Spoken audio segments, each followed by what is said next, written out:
जय हिंद। देखिए, कक्षा 11वीं के अध्याय का जो हमने लेक्चर स्टार्ट किया था, आज उसका तीसरा लेक्चर है। आज देखते हैं कि भौतिक विज्ञान एवं अन्य विज्ञान की जो अन्य शाखाएं हैं उनके मध्य किस प्रकार से संबंध स्थापित होता है, अर्थात भौतिक विज्ञान अन्य विज्ञानों से किस प्रकार, मतलब विज्ञान की जो अन्य शाखाएं उनसे किस किस प्रकार से संबंधित होता है, या अन्य विज्ञान भौतिकी से किस प्रकार से संबंधित होता है। तो पहला देखते हैं गणित। आप जानते हो कि फिजिक्स का जो सबसे इम्पॉर्टेंट अगर कोई चीज़ है तो वो क्या है, गणित है। क्योंकि गणित बिना आप फिजिक्स को नहीं समझा सकते, ना ही आप समझ सकते हो।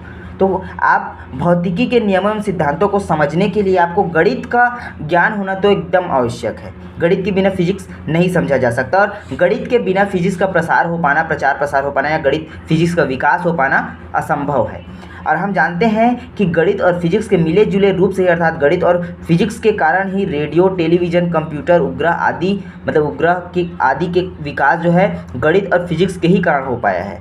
मतलब रेडियो का विकास हुआ, टेलीविज़न, कंप्यूटर, जिसके कारण आज हम जो आधुनिक जीवन जी रहे हैं वो क्यों हो पाया है, गणित और फिजिक्स दोनों के कारण ये चीज़ संभव हो पाया है। अगला देखते हैं कि रसायन विज्ञान और भौतिकी, कि रसायन विज्ञान में भौतिकी के किस प्रकार से उपयोग होते हैं। देखिए, रसायन विज्ञान में भौतिकी के नियमों एवं तकनीकों को बहुत तरीक़ों से उपयोग किया जाता है। कुछ देखते हैं, उसका उदाहरण देखते हैं। पहला है कि आप जानते हो कि परमाणु संरचना की खोज जो है भौतिक वैज्ञानिकों ने की। आप लोगों ने पढ़ा होगा कि न्यूलैंड्स का अष्टक नियम आप पढ़े होंगे, है ना, बोर-बेरी योजना वगैरह पढ़े होंगे। तो ये सभी क्या है, मतलब जो परमाणु संरचना है जिसके माध्यम से पीरियोडिक टेबल, आवर्त सारणी वगैरह बनाया गया है, वो उनका खोज किन्होंने किया था, तो भौतिक शास्त्रियों ने किया था, भौतिक वैज्ञानिकों ने किया था, जिसका उपयोग आज हम संयोजकता निकालने के लिए, रासायनिक बंध निकालने के लिए, रासायनिक समीकरण निकालने के लिए उपयोग करते हैं। दूसरा है कि एक्स किरणों का न्यूक्लियनों से विवर्तन तथा चुंबकीय अनुनाद भौतिकी की देन है। देखिए, जो एक्स किरण है, एक्स किरणों की खोज भी भौतिक वैज्ञानिकों ने की थी, है ना, उनका विवर्तन जो है भौतिक वैज्ञानिकों ने ही दिया था। जिससे क्या है, इसी के कारण ही, एक्स किरणों के कारण ही जो है रसायन विज्ञान में जटिल रासायनिक संरचनाओं को आसानी से समझा जा सकता है। जो जटिल जो संरचनाएं होते हैं, चाहे वो कार्बनिक श्रृंखला हो, चाहे नॉन कार्बनिक श्रृंखला हो, उसको समझा जाता है। क्यों? क्योंकि एक्स किरणों के न्यूक्लियनों के विवर्तन का जो सिद्धांत है उसी के माध्यम से जटिल जो संरचनाएं हैं उसको समझा जा सकता है। अब इन चीज़ों को समझा जा सकता है तो इसका श्रेय आप किन्हें दोगे? भौतिक शास्त्रियों को दोगे, जिन्होंने एक्स किरणों, न्यूक्लियनों एवं विवर्तनों की सिद्धांत दिया, उनको दोगे। तो एक तरह से आप बोल सकते हो कि भौतिक विज्ञान के ही कारण हम लोग किसको समझ पाए हैं, रासायनिक संरचनाओं को समझ पाए हैं, रासायनिक बंध को समझ पाए हैं, है ना। अगला देखते हैं, तीसरा है कि जीव विज्ञान और भौतिक विज्ञान में किस प्रकार के संबंध होते हैं।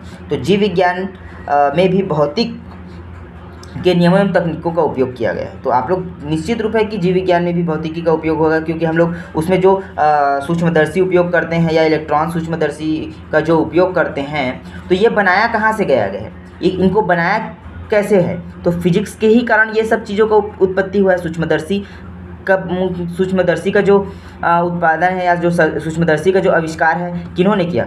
भौतिक शास्त्रियों ने किया, भौतिक साइंटिस्टों ने ही किया, है ना। और इन्हीं के कारण ही हम लोग क्या कर पाते हैं, आज छोटे छोटे जो जीव जंतु हैं, है ना, उनका क्या कर पाते हैं, अध्ययन कर पाते हैं। जो जीव विज्ञान में हम जो छोटे से छोटे, या फिर हम लोग एकदम माइक्रोस्कोपिक चीज़ों को हम लोग देख पाते हैं। क्यों देख पाते हैं? फिजिक्स के कारण। क्योंकि फिजिक्स ने ही हमें सूक्ष्मदर्शी दिया, फिजिक्स ने हमें इलेक्ट्रॉन सूक्ष्मदर्शी दिया, माइक्रोस्कोप दिया, जिसके कारण हम लोग छोटे से छोटे चीज़ों को जान सकते हैं, उनकी संरचनाओं को समझ सकते हैं। देखिए, अगला है कि दूसरा उदाहरण इसी का है कि जीव विज्ञान में एक्स किरणों से क्या होता है। अब ये चीज़ तो हर कोई जानता है कि जो टूटी हुई हड्डियों को पता लगाने के लिए क्या करते हैं, हम लोग एक्सरे कराते हैं, है ना। एक्सरे मतलब एक्स किरणों के माध्यम से हम टूटी हुई हड्डियों का पता लगाते हैं। अगर शरीर में कहीं पर गोली अंदर चली गई है या सुई अंदर चली गई, तो उनका खोज कहाँ से होता है, उनको पता कैसे लगाते हैं, तो एक्स किरणों के ही माध्यम से पता लगाते हैं। और हम जानते हैं कि एक्स किरणों की खोज किन्होंने की, तो भौतिक शास्त्रियों ने की। मतलब इनडायरेक्टली जो है हमारी जो हड्डियाँ जो जुड़ पा रही है, जो टूटी हुई हड्डियाँ अगर टूट गई है तो वो जुड़ पा रही है। अगर शरीर में गोली चली गई है, शरीर में गलती से आप सुई चला गया है, तो उन चीज़ों को हम लोग आसानी से निकाल पाते हैं। क्यों निकाल पाते हैं? भौतिकीकरण। क्योंकि भौतिक शास्त्रियों ने ही किसकी खोज करके दी है, एक्स किरणों की खोज करके दी है। अगला देखते हैं, जो कक्षा 11वीं का एक और इम्पॉर्टेंट टॉपिक है कि खगोल विज्ञान और भौतिकी के मध्य क्या संबंध है, अर्थात जो स्पेस साइंस है और जो फिजिक्स है, दोनों के मध्य किस प्रकार का संबंध है। तो देखिए, खगोल विज्ञान में भी निश्चित रूप से कि फिजिक्स के नियम का, क्योंकि फिजिक्स ऐसा जो फील्ड है साइंस का जिसका सिद्धांत नियमों का उपयोग हर जगह पे किया जाता है, क्योंकि कंप्यूटर आदि जो टेक्नोलॉजी वाली चीज़ें उनका आविष्कार हुआ है और उन्हीं के कारण ही हम लोग डेली लाइफ में हम हमेशा डेली लाइफ में यूज़ करते हैं, चाहे मोबाइल हो, कंप्यूटर हो, है ना। मतलब इसका हर फील्ड में उपयोग होता है, फिजिक्स के सिद्धांतों का उपयोग हर जगह में होता है। केमिस्ट्री पढ़ते हैं तो एक तो फिजिकल केमिस्ट्री ही पढ़ते हैं, मतलब फिजिक्स का ही एक मतलब सिलेबस बन जाता है केमिस्ट्री का। इसी प्रकार देखिए खगोल विज्ञान है, खगोल विज्ञान में क्या होता है, भौतिकी के नियमों द्वारा खगोलीय पिंडों की गति का अध्ययन किया जाता है ना। भौतिकी के जो बहुत सारे रूल्स लगाए गए हैं, नियम, जैसे न्यूटन्स के लॉ, गति के समीकरणों हो गया, या फिर लॉ ऑफ अट्रैक्शंस हो गया कि दो पिंड आपस में क्या करते हैं, आकर्षण बल लगाते हैं। तो ये क्या है, ये फिजिक्स के माध्यम से, ये फिजिक्स के ही सिद्धांत है, इसी के माध्यम से हम लोग जो है खगोल वाली चीज़ें हैं या फिर जो उनका जो गति है, जैसे पृथ्वी की गति हो गई, चंद्रमा की गति हो गई, इनको समझ पाते हैं। इन चीज़ों को समझ क्यों पाते हैं, फिजिक्स के द्वारा, फिजिक्स या फिर जो भौतिक वैज्ञानिक है उनके द्वारा दिए गए सिद्धांतों के ही कारण इन चीज़ों को समझ पाते हैं, है ना। अगला है कि भौतिक यंत्रों जैसे प्रकाशीय, दूरदर्शी, रॉकेट, उपग्रह आदि की सहायता से खगोलीय पिंडों का अध्ययन किया। आप ये जानते हो कि दूरदर्शी, रॉकेट हमारे लिए अभी कितना इम्पोर्टेंट हो गया है, कितना महत्वपूर्ण हो गया है ना। इसके बिना, क्योंकि हम लोग टेलीविज़न, मोबाइल, रेडियो आदि को हम लोग ऑपरेट कर ही नहीं सकते। और इन चीज़ों का खोज कहाँ से हुआ, दूरदर्शी का खोज कहाँ से हुआ, रॉकेट का खोज, उपग्रह का खोज कहाँ से हुआ, या उपग्रह इन कॉन्सेप्ट कहाँ से आए, फिजिक्स के सिद्धांत के ही माध्यम से ही तो बनाया गया है। और इन्हीं सिद्धांतों का उपयोग करके खगोलीय पिंडों का अध्ययन किया जाता है, उनकी गति का अध्ययन किया जाता है। मतलब खगोल विज्ञान को फिजिक्स का क्या होता है, बहुत ज़्यादा ज़रूरत पड़ता है।